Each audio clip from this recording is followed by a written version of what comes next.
मंत्री चंद्रकांत पाटील, आशिष शेलार, भरत गोगावले आणि भाजप नेते प्रवीण दरेकर आज किल्ले रायगड दौऱ्यावर केंद्रीय गृहमंत्री अमित शहा यांच्या नियोजित दौऱ्याची पाहणी करण्याकरिता जाणार रायगडावर। पुण्यात आज उपमुख्यमंत्री एकनाथ शिंदेंच्या उपस्थितीत शिवसेनेची संवाद बैठक। एकनाथ शिंदे पदाधिकारी आणि शिवसैनिकांना मार्गदर्शन करणार। आगामी स्थानिक स्वराज्य संस्थांच्या निवडणुकीसाठी घेणार संवाद बैठक। मनोज जरांगे आज बीड दौऱ्यावर। बीडमध्ये मराठा शिक्षकांच्या बैठकीचं आयोजन, तर संध्याकाळी होणार शिक्षकांचा मेळावा।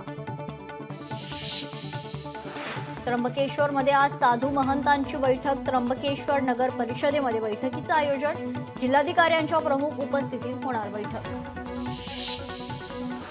उपमुख्यमंत्री अजित पवार यांनी लुटला खो-खो सामन्याचा आनंद। कोल्हापूर जिल्ह्यातील इचलकरंजी येथे राज्यस्तरीय खो-खो स्पर्धा पार पडली आहे।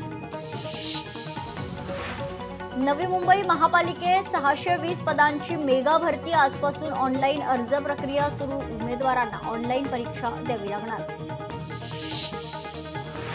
एकविरा देवी चैत्री उत्सवाची लगबग, तर कायदा आणि सुव्यवस्था राखण्याच्या दृष्टीनं प्रतिबंधात्मक आदेश लागू। 30 मार्च पासून चैत्र नवरात्र उत्सव। त्र्यंबकेश्वर देवस्थान अ दर्जाचं तीर्थक्षेत्र, राज्य सरकारकडून मान्यता प्राप्त, तर देवस्थानच्या विकास आराखड्याला गती मिळणार। मुंबादेवी मंदिरात 30 मार्च ते 6 एप्रिल कालावधीत चैत्र नवरात्री उत्सवाचं आयोजन। सकाळी 5:30 ते 10 या वेळेत मंदिर भाविकांसाठी खुलं।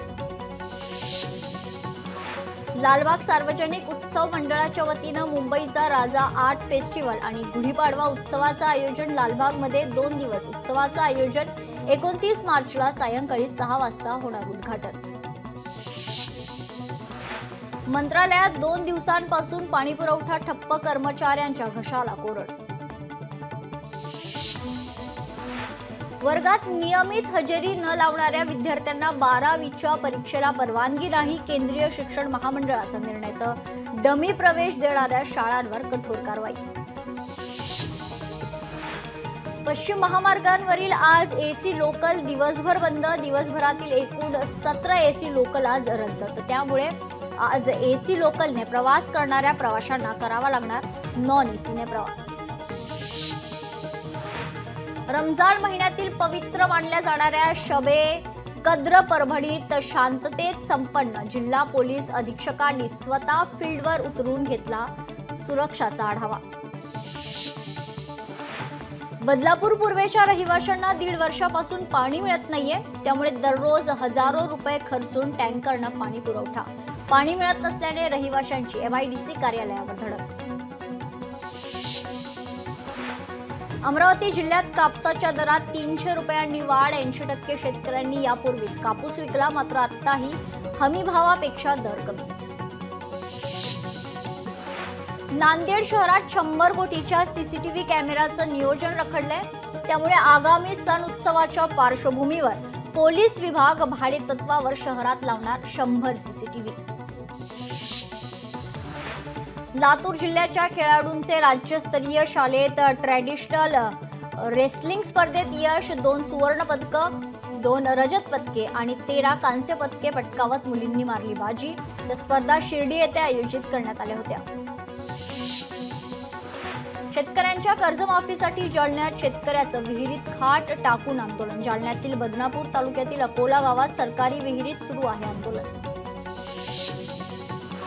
गळ्यात नोटांचा हार घालून महिला सरपंचाचे जिल्हा परिषद समोर आंदोलन। कामे मार्गी लावण्यासाठी अधिकारी कर्मचारी पैसे मागत असल्याचा आरोप। नांदेड तालुक्यातील इंजेगाव येथील सरपंच मुक्ताई पंचलिंगे यांचं विविध मागण्यांसाठी आंदोलन। अमरावती शिक्षक बँक संचालक मंडळावर तातडीनं कार्यवाही करा। बँक विकास आघाडीचे सहनिबंधकांपुढे बेमुदत उपोषण आंदोलन। गोंदिया तालुक्यात शेतकऱ्यांचे महावितरणच्या कार्यालयात ठिय्या आंदोलन। विजेची समस्या मार्गी लावण्याची यावेळी मागणी।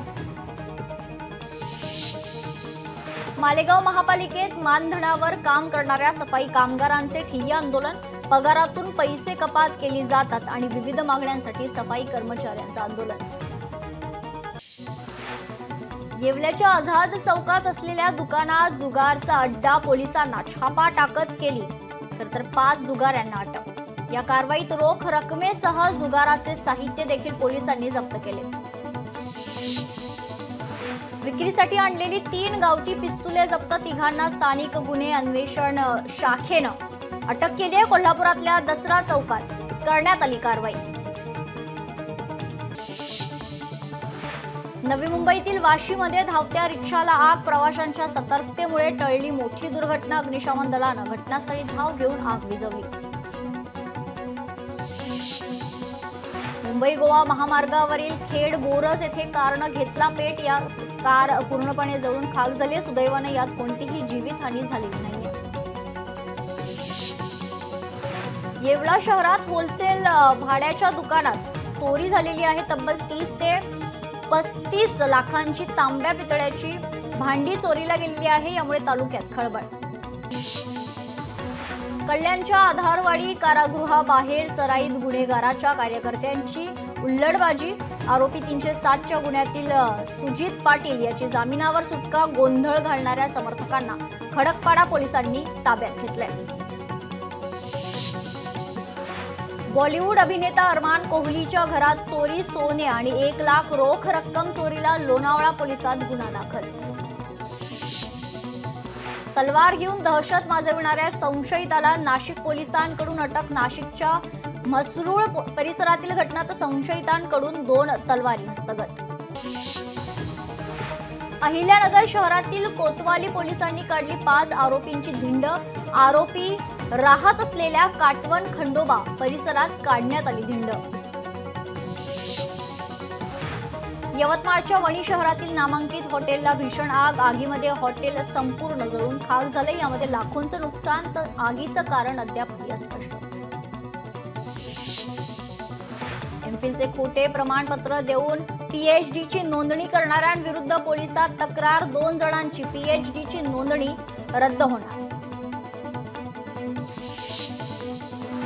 गंभीर गुन्ह्यांच्या तपासासाठी पुणे पोलिसांकडून ई-साक्ष उपाययोजना, ॲपच्या वापराबाबत पोलीस अधिकाऱ्यांना प्रशिक्षण। या ॲपचा वापर केल्यास तपासात पारदर्शकता येईल, तसेच न्यायालयात गुन्हा सिद्ध करण्यास मदत होणार।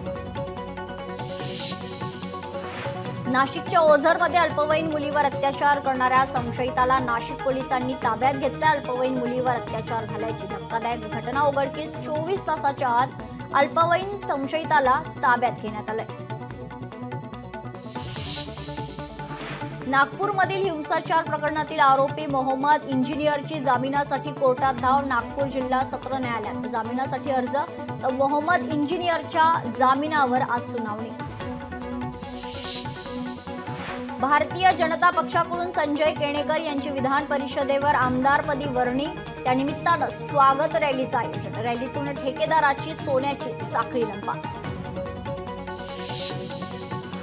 अजिंठा लेणीत पर्यटकांवर मधमाशांचा हल्ला, ऑस्ट्रेलियन पर्यटक जखमी। बचावासाठी पर्यटक लेणी परिसरात घाबरून बसले।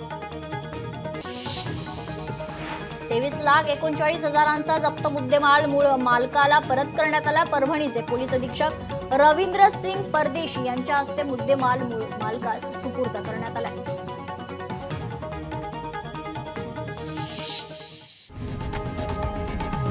लोकशाही मराठी ऐका, पहा, जागरूक रहा।